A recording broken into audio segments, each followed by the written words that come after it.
Atlantean invasion, that there was then a catastrophic pole shift. Now, my understanding, and granted this is from intuitive information, but I do believe there's information that backs this up. I found a study that I talked about for the History Channel, I don't know whether they're going to use it or not, about the Great Lakes region of the North American continent, and we see evidence of a nuclear event. We see nuclear radiation that traces back to exactly around the time of the last ice age. Some people might say that this was the sun giving off radiation, but I actually think it's evidence of a nuclear war, and the evidence can be traced back to the Rama civilization, which originally was in Siberia. They then shoot off into a Zoroastrian scripture, which comes into Iran, and then Hindu scripture, which goes into India, and you get clear descriptions of the Vimana, which are these flying aircraft that basically have levitation technology, particle beam technology. They can fly around, they're shooting with each other, and there are passages that clearly describe the use of a nuclear weapon. So it may actually be that the Rama civilization, as it was described in the Edgar Casey readings, that's what they called it, used a nuclear weapon in anger against Atlantis, and that nuclear blast is what actually caused there to be a pole shift on the Earth, the last great ice age. There's a spontaneous 300-foot increase in sea level. The island continent of Atlantis becomes Antarctica. The water that washes over Atlantis becomes the ice that's now on Antarctica because the position goes to the South Pole, thus quick freezing all the water that rushed over Atlantis in the flood. This is a flood myth that's recorded throughout all these ancient civilizations, but importantly, the civilizations that were here did not disappear. They went into hiding, they went into secret, and although most of their technology was located on what's now the Siberian glacial range and what's now Antarctica, which used to be Atlantis, there are still other polar technologies that were being used in outlying regions. They're still there. The people that used them became the royalty, apparently, and that tradition has been maintained for a very long time. Now, supposedly, my understanding from multiple insiders, especially those who are at the top levels of this, is that when you look back at the Great Seal of the United States, you look at the pyramids with the eye on top on the dollar bill, Novus Ordo Seclorum, which actually means new secular order, that whole sigil that's on the dollar, which was approved in 1789 by Charles Thompson, and even before that, in the original continental currency, which is 1778, you actually see the pyramid with the flat top. So these guys were into this all the way back, the founding of the United States. I believe there is a clear trend, because if you go through and you read Manly Palmer Hall, he describes that the seal on the back of the dollar bill was the symbol of what he calls an ancient and august body that was preserving these secrets until such time as they could come out into the open.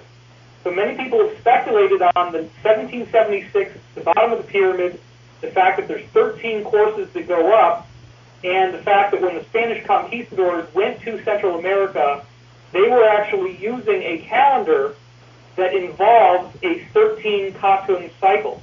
The Katun being about 19.7 years, not 19.5.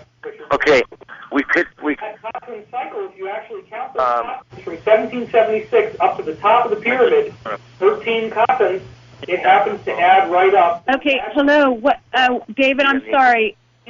What is the problem? States and some other data that we have available to us, which I'm sure, Richard, you're going to be discussing, that there is a prophecy, and more importantly, I just want to say this, and then I'll be done with this section of my talk. I don't want to over-talk everybody else. If you actually go in and you read the history of Novus Ordo Seclorum, it was disclosed by Charles A.L. Totten, T-O-T-T-E-N, in the 1800s. Real slow, that's what it is. But this is a citation from scripture that was originally channeled by a woman whose work became the greatest secret in the Roman Empire. This specifically is the Sibyl of Cumae. Sibyl is a word that means wise woman.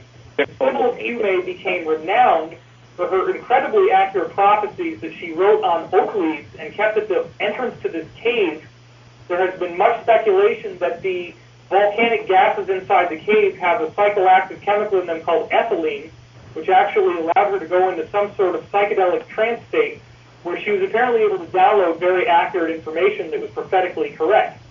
she had 3 books of the future of Rome that she presented to Emperor Tarquin, who originally rejected her. She asked for 9 bags of gold in exchange for these 3 books. When he refused to pay her, she burned one of the books. She gets more and more renowned as a psychic. She comes back, offers the 2 remaining books for 9 bags of gold. He says, no way, I'm not doing it. She burns the second of 3 books. And then she gets so renowned as a psychic that by the time she comes back the 3rd time, he actually pays her the 9 bags of gold, accepts the books. They become the most valued treasure in the history of Rome. They're hidden in these archives that are at the Temple of Jupiter, and the priests learned to only consult them in times of grave national emergency because it was like a leprechaun wish. The prophecies would tell you what was happening with Roman history, whether it was a plague, whether it was a flood, whether it was a drought, whatever it was. But if you try to use the prophecies to solve the problem, your solution ends up fulfilling the prophecy. And so it's like the leprechaun wish.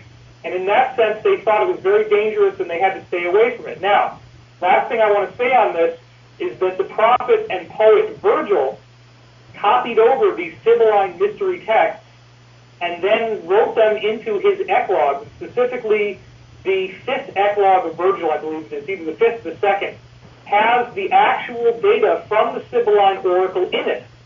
Now, the Sibylline mystery texts are translated by Virgil, they're in the eclogues, and the U.S. government openly admits that when you look at the history of Novus Ordo Seclorum, it is actually a transliteration of a phrase from Virgil's 5th eclogue, which is right out of Sibyl's mouth, and the original phrase was Magnus ab integro seclorum ordo, which was then shortened into Novus Ordo Seclorum. And here's the thing, you got to look at the context. If you read this passage from the Sibylline oracles in context, it actually is describing the Virgin and Saturnian kingdoms returning to the earth. And it says that when this return happens, that the golden one shall arise again in the whole earth, and that the Iron Age shall come to an end. I can quote it. It actually says, favor chaste Lucina, the boy will soon be born in whom the Iron Age shall come to an end, and the golden one shall arise again in the whole earth. When you look at the context of what this is saying, there's a lot of metaphors about precession, which is a 25,920-year cycle that appears to be what 2012 represents the end of. So I want to point out that the fact that the Founding Fathers quoted Virgil's 5th eclogue and took that particular phrase, remember that seal was made in 1789, quoted that particular phrase from the Sibylline text, clearly shows that it appears that they have always expected that their own Founding Fathers, the ancient gods, are going to be coming back sometime at the changing of the age of Pisces into the age of Aquarius. And so I think when you really want to talk about disclosure, you have to bring in the ancient history, you have to bring in what's on the dollar bill, and that's part of where I'd like to be going with the rest of this discussion. So I'm sorry it was a little long, but that's what my opening statement has been. Thank you. Okay, wonderful, David. Fascinating introduction there, I have to say. I can't even begin to address that at this moment. Okay, Bill, you are next up. So, if I address what Richard was saying first of all, I think that he summed it up extremely well, because what the elite controllers of the world want that suits their particular agenda is a significant amount of chaos, and this is something which I think we can all agree with, and David has been talking to that just now. I think an orderly presentation by Obama or anybody else in a White House press conference about, okay, guys, this is what we need to tell you, and sit back and listen and take good notes because I'm going to tell you everything that's been happening the last 50 years, I don't think that's going to happen.